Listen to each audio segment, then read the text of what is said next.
Hello my dear students, welcome back to my channel Scholarly Minds and I hope that you all are doing great.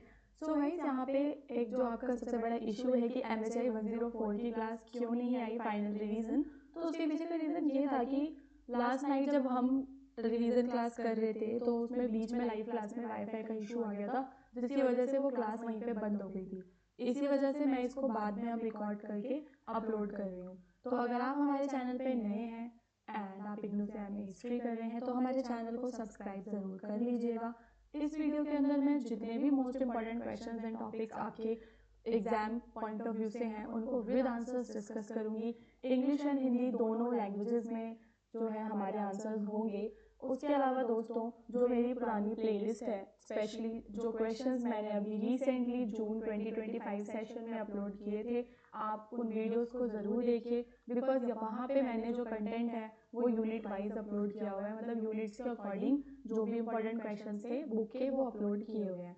तो आप playlist का जो link है वो आपको मिल जाएगा डिस्क्रिप्शन में। इस क्लास के बाद जाके आप वो वाली सारी क्लासेस को भी देख सकते हैं। ओके, एंड हमारे पास आपके एमए हिस्ट्री के जैसे कि MHI 105, 106 एंड 107 अभी आपका रिमेनिंग है, तो आप उनके नोट्स एंड उनके गेस्ट पेपर्स को परचेज कर सकते हो। 104 का भी कर सकते हो, बट अब मुझे लगता है कि इतना टाइम मतलब नहीं बचा है, तो आप जो आपके अब अपकमिंग एग्जाम्स होंगे आप उनके गेस्ट पेपर्स को बाय करके उनके एग्जाम के लिए प्रिपेयर कर सकते हो। ओके, सो नाउ दोस्तों, आप मेरी स्क्रीन पे क्वेश्चन नंबर जो 1 है वो देख सकते हैं। यहाँ पे आपको जो कुषाण एम्पायर है, ठीक है, कुषाण साम्राज्य की मुख्य विशेषताओं का यहाँ पे आपको वर्णन करना है। So the Kushans originally came from Central Asia. कहाँ से आए थे दोस्तों? वो सेंट्रल एशिया से आए थे। They belong to the nomadic Yuezhi tribe and later entered India to build a strong empire. तो वो एक घुमंतु जनजाति जो कि सेंट्रल एशिया की जनजाति थी, वहाँ से आए थे और बाद में उन्होंने भारत में अपना एक शक्तिशाली जो साम्राज्य है वो स्थापित किया था। They have a very large empire. Okay, तो उन्होंने north west India, Afghanistan, Pakistan, Kashmir and central Asia के जो पार्ट्स थे उन सभी को कैप्चर कर लिया था। यहाँ पे हम बात करेंगे कि जो एम्पायर के फाउंडर हैं वो कौन है, तो कुजुला कत्सिस जो हैं वो इस एम्पायर के फाउंडर हैं। लेकिन हम देखते हैं कि जो सबसे ज़्यादा पॉपुलर जो रूलर थे वो कनिष्क थे। तो कनिष्क इस साम्राज्य के सबसे ज़्यादा महान शासक थे एंड उन्होंने बौद्ध धर्म को भी संरक्षण दिया। बौद्ध धर्म के संरक्षण के लिए वो काफ़ी ज़्यादा प्रसिद्ध हैं। He supported Mahayana Buddhism, monks, scholars and artists flourished under him and the fourth Buddhist council was held during his reign। तो उनके समय में हम देखते हैं कि जो आपकी चौथी बौद्ध सभा हुई थी वो रहती है, ठीक है। तो यानी कि वो जो आपका बुद्धिज्म है उसको सपोर्ट करते थे। The Kushanas encourage Gandhara art which blended Indian and Greek styles and Buddha statues from this period appear more realistic. तो जो कुषाण साम्राज्य वाले हैं इन्होंने गंधार कला को बढ़ावा दिया था, जिसके अंदर हमें भारतीय और यूनानी दोनों कलाओं का सुंदर मिश्रण देखने के लिए मिलता है। ये जो है सिल्क रूट को कंट्रोल किया करते थे, ठीक है। ट्रेड इंक्रीज हो रहा है सेंट्रल एशिया एंड रोम के साथ, तो ये काफ़ी ज़्यादा वेल्दी भी हो गए थे बिकॉज ऑफ दी व्यापार, ठीक है। सो इन्होंने कॉपर के कॉइन्स, गोल्ड के कॉइन्स इंट्रोड्यूस किया जो कि एक काफ़ी इंपॉर्टेंट फीचर बन जाता है जिसके बारे में आप ज़रूर बात करेंगे। So they introduced gold and copper coins with images of kings and gods which helped in trade. Kushan culture was a blend. हम यहाँ क्या देखते हैं? Indian, Greek, Persian, central Asian traditions का एक पूरा ब्लेंड आपको कुषाण साम्राज्य में देखने के लिए मिलता है। फिर आपका नेक्स्ट क्वेश्चन है जहाँ पे आपको बुद्ध काल या मौर्य उत्तर काल के समय जो गणराज्य, जो गणसंघ बने थे उनके बारे में आपको बताना है, गणसंघों के बारे में। तो दोस्तों देखो, बुद्ध जो आपका मौर्य काल था जब वो समाप्त हो जाता है तो हम देखते हैं कि बुद्धिज्म, जैनिज्म काफ़ी ज़्यादा उसके बाद फैलता है। तो यहाँ पे आप बात करेंगे गणसंघों की। They were small republics where people did not have a king.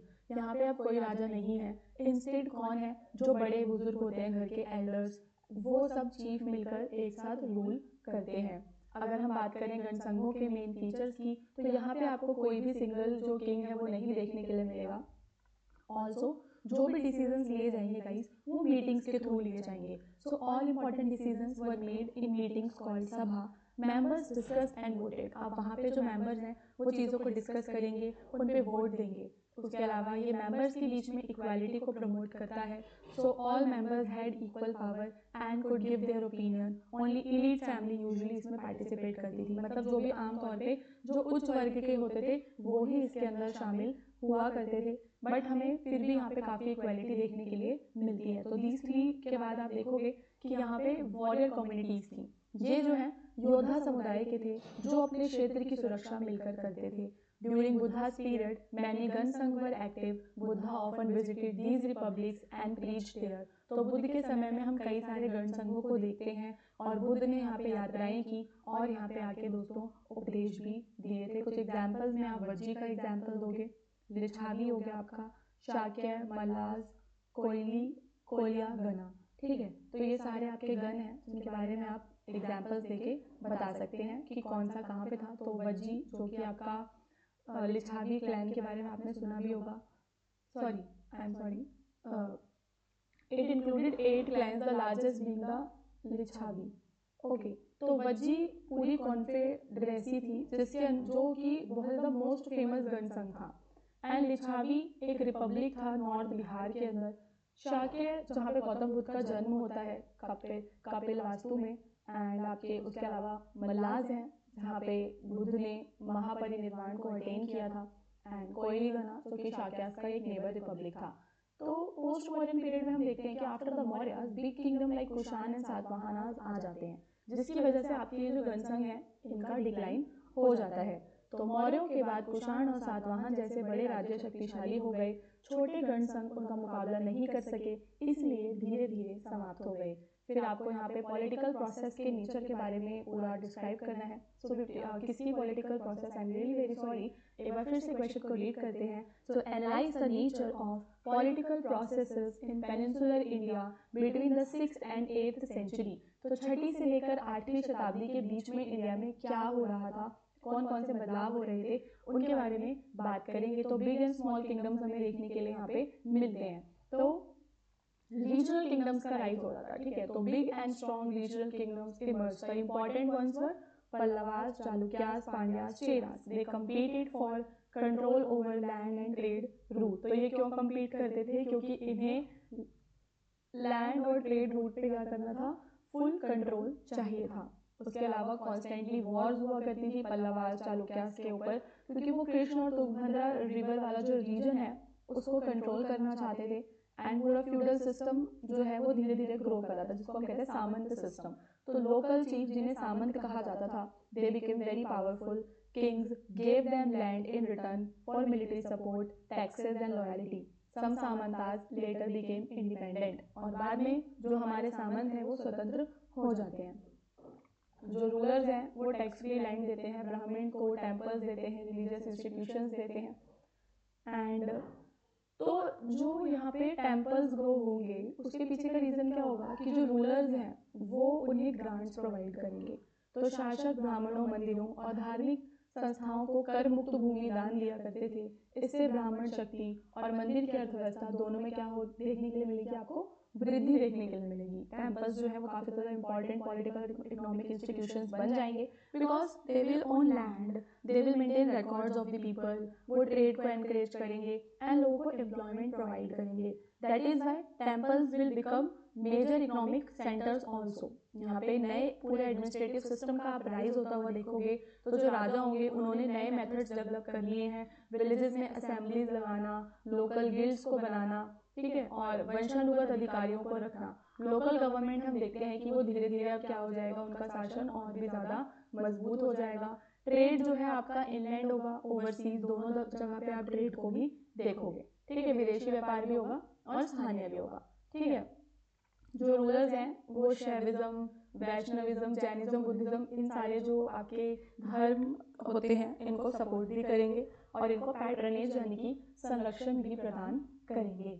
So some these are the 8 points जिनके बारे में आप पूरा डिस्क्राइब करते हुए अपना एक आंसर क्रिएट करोगे।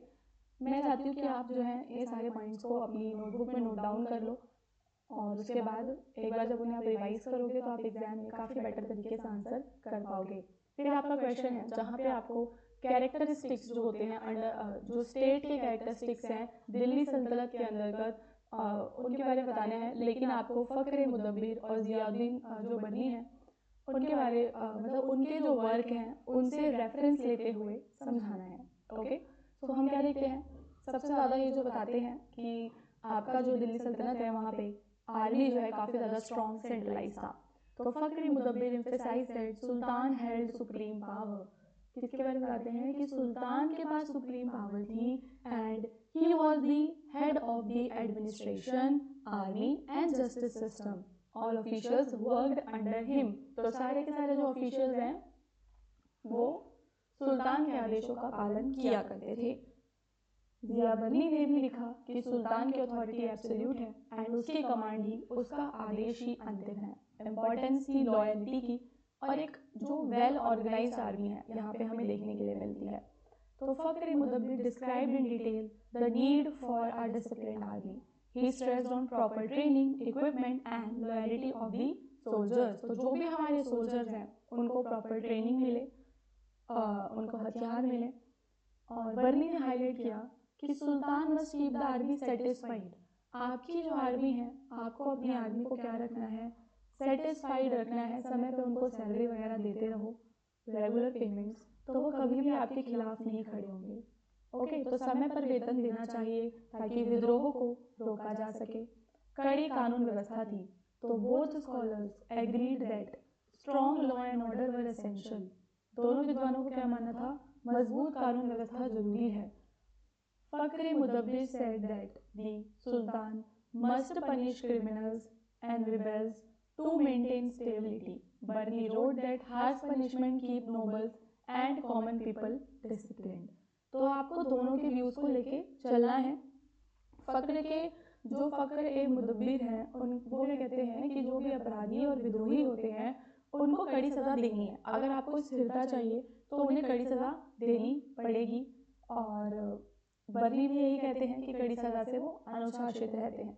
फ़ख्र मुदब्बिर डिस्क्राइब करते हैं नोबल्स की अलग अलग कैटेगरीज को कि अलग अलग एडमिनिस्ट्रेशन और मिलिट्री लेवल पे आपको जो है दूसरे दूसरे वो देखने के लिए मिलते थे आपके नोबल्स। एंड बर्नी ने क्रिटिसाइज किया है करप्ट नोबल्स को और कहा है they are only said that only capable, loyal and moral nobles को ही अपॉइंट किया जाना चाहिए। रेवेन्यू सिस्टम के इंपॉर्टेंस के बारे में दोनों ने हाईलाइट किया है कि राज्य व्यवस्था के अंदर कर को ज़रूर जो सरकार है वो क्या करे, जनता पे कर तो लगाए लेकिन हैवी और अनफेयर कर ना लगाए। इसके अलावा सुल्तान के कुछ नैतिक और धार्मिक कर्तव्य भी बताए गए हैं, जैसे कि फ़ख्र मुदब्बिर ने कहा कि सुल्तान न्यायप्रिय होना चाहिए, नैतिक होना चाहिए, साथ ही साथ वो इस्लामिक जो भी प्रिंसिपल्स हैं उसे उनका पालन भी करना चाहिए। So Barani added that the sultan should promote morality in society and avoid dishonest practices. तो सुल्तान को साथ ही साथ नैतिकता को बढ़ाते हुए किसी भी प्रकार का अनैतिक जो कार्य है वो नहीं करना है। इसके बाद आपको आज के समय में जो मॉडर्न स्कॉलर्स हैं उन्होंने दिल्ली सल्तनत के बारे में क्या बताया, तो जब उन्होंने पहले की सारी चीज़ें पढ़ी होंगी, डेटा कलेक्ट किया होगा, उसके हिसाब से ही बताया होगा। तो वो बताते हैं जैसे ऊपर था कि दिल्ली सल्तनत में एक केंद्रीकृत सैन्य जो है व्यवस्था थी। ओके, केंद्रीकृत समझते हो कि जो सुल्तान के पास सीधा नियंत्रण था हर एक चीज़ का। उसके अलावा टेरिटोरियल जो कंट्रोल है वो कम था, अर्बन सेंट्रिक पावर ज़्यादा थी। विलेज वगैरह पे इनडायरेक्टली जो लोकल चीफ्स थे वो ही रूल किया करते थे। सल्तनत एक इस्लामिक स्टेट था, ये एक डिबेटेड व्यू भी रहा है। तो some scholars argue that Delhi Sultanate tried to follow Islamic political ideals. However, others claim that Sultan was practical rulers who adjusted policies according to local conditions. तो कुछ लोग कहते हैं कि नहीं, ऐसा नहीं है, जो सुल्तान थे वो लोकल कंडीशंस के हिसाब से अपनी प्रैक्टिसेस को चेंज भी कर लेते थे। वो ज़रूरी नहीं है कि इस्लामिक कानून को ही कठोर रूप से उसका पालन करे। यहाँ पे हमें ब्यूरोक्रेटिक जो सिस्टम है उसकी प्रेजेंस देखने के लिए मिलती है। तो मॉडर्न जो हिस्टोरियंस हैं वो हाईलाइट करते हैं that sultanate had a well organised administrative system. यहाँ पे जस्टिस, मिलिट्री, प्रोविंशियल गवर्नमेंट, ये सारी चीज़ें थी। और नेचर, राज्य का जो स्वरूप है वो सामंती भी था और केंद्रीकृत भी था, यानी कि हमें इक्तदार भी देखने के लिए मिलते हैं जो लैंड एंड रेवेन्यू कंट्रोल करते हैं। और कहीं ना कहीं जो सल्तनत है वहाँ पे जो केंद्रीकृत का मतलब क्या है कि सब कुछ सुल्तान की अथॉरिटी में भी रहता था, फुल टेरिटोरियल स्टेट था। तो many modern scholars believe that Delhi Sultanat never became a fully integrated territorial state. जो कंट्रोल है वो फ्लक्चुएट करता रहता है रिवॉल्स की वजह से, वीक कम्युनिकेशन की वजह से। तो ओवरऑल ये आपका multi ethnic multi cultural state ही बताया जाता है। तो मॉडर्न थिंकिंग में जो हमारे स्कॉलर्स हैं वो बताते हैं दैट दिल्ली सल्तनत वाज नॉट प्योरली फॉरेन, उसने इंडियन ट्रेडिशंस को एब्जॉर्ब कर लिया था। जैसे जो आपके तुर्क के थे, अफगान, फारसी, सब ने मिलकर इसकी संस्कृति को बनाया था। तो it is a partly centralise, partly feudal and militarily powerful state. Okay, फिर आपको इस वाले क्वेश्चन में ना आपको विजयनगर का जो एम्पायर है उसके बारे में बताना है। तो विजयनगर के बारे में जब भी हम पढ़ते हैं तो हमें पता रहता है कि वहाँ पे मोनार्की थी, जो किंग थे वो सुप्रीम हुआ करते थे। और विजयनगर का एडमिनिस्ट्रेशन जो काफ़ी फेमस है, एम्पायर प्रोविंसेस में डिवाइडेड था, जिसे राज्य कहते थे, डिस्ट्रिक्ट होती थी नाडू, एंड विलेजेस हुआ करते थे। एंड जो लोकल ऑफिसर्स थे वो वहाँ से रेवेन्यू को कलेक्ट करते थे। Military was also very powerful, they have a very organised army and infantry, cavalry, elephant वाली जो सब होते हैं, हर सब चीज़ थी, तोपखाने भी थे उनके पास। फिर आता है अमर नायक प्रणाली। तो Nayaks were military chiefs who were given land in exchange for military service. तो नायक कौन होते थे? मिलिट्री का वो चीफ जिसको लैंड मिलता है क्योंकि वो कुछ सर्विस प्रोवाइड कर रहा है। They supply troops to the kings during war. फिर विजयनगर में, Vijayanagar was also a important trade centre guys. तो यहाँ पे आप देखते हो कि जो विदेशी व्यापार है, हम किसी शहर से विदेशी व्यापार वगैरह हुआ करता था। भव्य कला और वास्तुकला थी। तो द्रविडियन स्टाइल आर्किटेक्चर आप देखते हो, बड़े बड़े गोपुरम यहाँ पे बने हुए हैं, स्टोन के पिलर्स हैं, स्कल्पचर्स हैं, और धर्म और संस्कृति का संरक्षण भी काफ़ी ज़्यादा करते थे। लिटरेचर हम देखते हैं कि लिखी गई इस समय। और मजबूत आर्थिक आधार, एग्रीकल्चर, इरिगेशन, टैंक और टेम्पल बेस्ड इकोनॉमी थी। पूरा मतलब जो इंफ्रास्ट्रक्चर है that was also very well developed. तो Vijayanagar is a very strong, prosperous and culturally rich empire with efficient administration, powerful military, and flourishing trade and remarkable art and architecture। तो ऐसे को सारे पॉइंट्स आप निष्कर्ष में दोबारा से लिख सकते हो। तो एग्जाम में आप निष्कर्ष जरूर लिख के आया करो। Now you have another question जिसमें आपको विजयनगर का ही नायक सिस्टम समझाना है। तो नायक कौन होते थे? सैन्य प्रमुख होते थे। तो they were the powerful military chief appointed by the king to govern specific territories. तो उनके अपने अपने विशेष क्षेत्र हुआ करते थे। सेवा के बदले इन्हें भूमि प्रदान की जाती थी। ठीक है, तो किंग जो है इनको लैंड यानी कि जिसे हम कहते हैं अमरम दिया करता था इंस्टेड ऑफ सैलरी। नायक को फिक्स नंबर ऑफ सोल्जर्स बना के रखने पड़ते थे ताकि कभी भी राजा को आवश्यकता हो वो दे सके। वो टैक्स को कलेक्ट करते थे, डिस्प्यूट्स को सॉल्व करते थे, विलेजेस को प्रोटेक्ट किया भी करते थे। दे हैव सेमी अर्ध स्वायत्त थे, मतलब वो अपने कामों के लिए इंटरनल जो भी मैटर्स थे दे वर इंडिपेंडेंट। बट उन्हें क्या करना है कि किंग के प्रति लॉयल जरूर रहना है। हेरिडिटरी पोजीशन होती थी, मतलब कि फादर से सन को ये पोजीशन मिल जाती थी। नायक जो है रेवेन्यू कलेक्ट करते थे पीजेंट से, एंड कुछ जो पोर्शन होता था वो सेंट्रल गवर्नमेंट को पे किया करते थे। They supported temples, art, dance, music, local festival, ये भी करते थे सपोर्ट। और विजयनगर एम्पायर की पूरी स्टेबिलिटी में इनका रोल काफ़ी ज़्यादा इंपॉर्टेंट है। So the Nayak system was a military administrative arrangement है ये। जो आपके रीजनल चीफ्स हैं वो क्या कर रहे हैं दोस्तों, टेरिटरीज पे गवर्न भी कर रहे हैं, शासन भी कर रहे हैं, आर्मी मेंटेन करके भी वो रख रहे हैं। सारे मतलब जो काम है वो कर रहे हैं। अर्ध स्वायत्त भी है वो। अर्ध स्वायत्त मतलब क्या है कि वो अगर किंग से लॉयल रहेंगे तो उनके पास काफ़ी इंडिपेंडेंस हमें देखने के लिए मिलती है।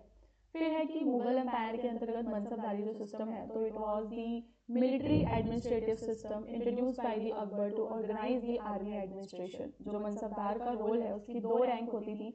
एक होता था जात जो उसका पर्सनल स्टेटस है, और दूसरा होता था सवार कि उसमें कितने घोड़ सवार हैं। यहाँ पे उनको अपॉइंट किया जाता था directly by the emperor, and फिर उनको आगे प्रमोट कर सकते थे। सैलरी एंड जागीर सिस्टम था यहाँ पे, तो उन्हें कैश, सैलरी, जागीर ये सब मिला करता था। जागीर हेरिडिटी नहीं होते थे, ट्रांसफरेबल होते थे। सैन्य दायित्व इनको मिलता था, तो they had to maintain troop, इन्हें ट्रूप बना के रखने होते थे। मनसबदारों को अपने सवार पद के अनुसार सैनिक घोड़े और हथियार रखने होते थे, और उन्हें बादशाह के निरीक्षण में प्रस्तुत करना होता था। इनका प्रशासनिक दायित्व होता था, जैसे कि राजस्व वसूली करना, उसकी देखरेख करना, बदली और कड़ी निगरानी रहती थी। तो मनसबदार को बार बार बदला जाता था ताकि वे स्थानीय स्तर पर बहुत शक्तिशाली ना बन जाएं। ठीक है, तो उनकी ट्रांसफर भी उन्हें करते रहते थे वो। इसके अलावा कोई भी वंशानुगत अधिकार इनके पास नहीं होते थे। सो पूरा जो सिस्टम है वो कैसा है गाइस? मतलब ऑल जो मनसबदार हैं वो अपनी सैलरी के लिए, अपनी जागीर, रैंक, हर चीज़ के लिए बादशाह पे ही डिपेंडेंट है। तो बादशाह का नियंत्रण यहाँ पे आपका केंद्रीकृत हो जाता है।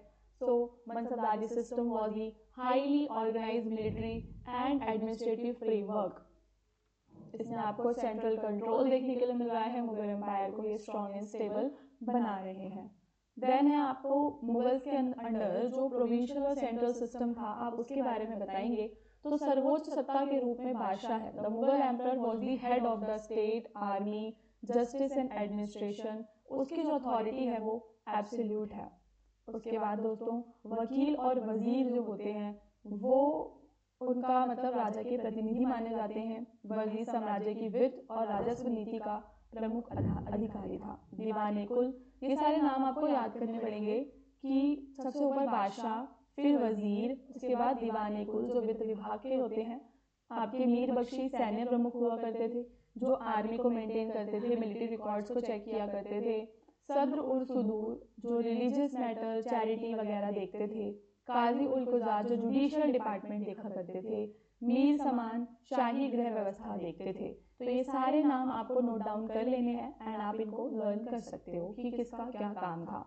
फिर आपके प्रोविंशियल एडमिनिस्ट्रेशन है, जहाँ पे आपको सूबे और सूबेदार देखने के लिए मिलते हैं। तो पूरा जो एम्पायर है गाइस वो सूबाज में डिवाइडेड था और हर एक सूबा का कौन हुआ करता था? सूबेदार हुआ करता था। प्रांत का वित्त प्रमुख होता था और वह सूबेदार के अधीन नहीं होता था। ठीक है, तो आप क्या देखते हो कि जो आपके ही handle provincial finances independently and did not work under the सूबेदार। ओके, तो प्रोविंशियल जो दीवान है वो सूबेदार के अंडर नहीं आएगा।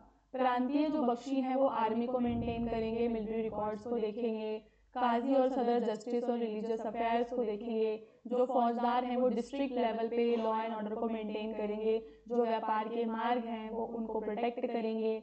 आमिल और कानूंगो जो होते हैं वो रेवेन्यू को कलेक्ट करेंगे, लैंड रिकॉर्ड्स को रखेंगे और लोकल एडमिनिस्ट्रेशन में हेल्प भी करेंगे। ओके, विलेजेस के अंदर विलेज हेडमैन होते हैं। तो हर एक लेवल पे देखो काफ़ी कुछ इंपॉर्टेंट आपको दिखेगा। ये इन्फॉर्मेशन इतनी जल्दी नहीं जाएगी दोस्तों आपके दिमाग में। आप एक बार इसको खुद से रीड कर लेना सारी चीज़ों को, तो आपको भले ही लर्न हो जाए। तो जो मुगल सेंट्रल एडमिनिस्ट्रेशन है वो काफ़ी ऑर्गेनाइज्ड है, एम्परर टॉप पे है। ठीक है, इसके बाद आपको मैकाले मिनट के बारे में बताना है। तो इंग्लिश एजुकेशन के डेवलपमेंट में उसने क्या रोल प्ले किया? तो Macaulay minute of 1835 was a turning point in the history of Indian education. तो भारतीय शिक्षा के इतिहास में एक निर्णायक ये मोड़ है।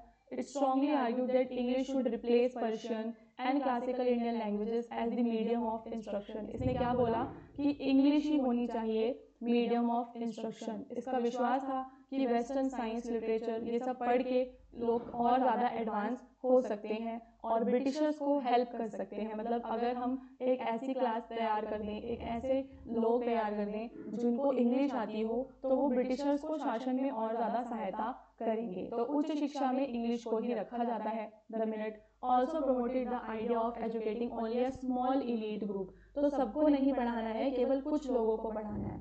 This created a new English educated middle class in the India, जिसने फिर बाद में सोशल रिफॉर्म में काफ़ी इंपॉर्टेंट रोल भी प्ले किया था। ठीक है, तो इस मिनट में यह विचार भी दिया गया कि पहले केवल एक छोटे अभिजात वर्ग को अंग्रेजी शिक्षा दी जाए जो आगे चलकर आम जनता को ज्ञान दे सके।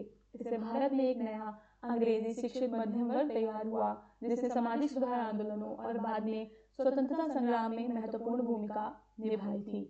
जो मैकाले की पॉलिसीज़ हैं वो शिफ्ट हो जाती हैं इंडियन एजुकेशन से ट्रेडिशनल पाठशाला मदरसा से मॉडर्न स्कूल्स की तरफ। और आज जो इंग्लिश बेस्ड एजुकेशन हम ले रहे हैं उसकी फाउंडेशन भी गाइस इसी टाइम रख दी गई थी। सो दोस्तों फाइनली मैं सिर्फ आप सभी से क्या ऑल द बेस्ट आपके एग्जाम के लिए कहना चाहती हूँ। मैं चाहती हूँ कि आप सभी का एग्जाम काफ़ी अच्छा जाए एंड हम आगे नेक्स्ट एग्जाम की तैयारी भी इसी तरीके से करते रहेंगे। तो चैनल को सब्सक्राइब ज़रूर कर लीजिएगा और मेरा जो व्हाट्सएप चैनल है आप उसको ज्वाइन करो, क्योंकि देखो जैसे कल लास्ट मिनट पे हमारी क्लास कैंसिल हो गई थी तो उसके बारे में अपडेट मैंने व्हाट्सएप चैनल पे ही लिया था। ठीक है, तो अगर आप वहाँ पे हमारे साथ जुड़े रहते हो तो आपको सारी जो नेक्स्ट इन्फॉर्मेशन है वो मिलती रहती हैं। इसी वजह से मैं आपसे कहती हूँ वहाँ पे जुड़ने के लिए। ओके दोस्तों।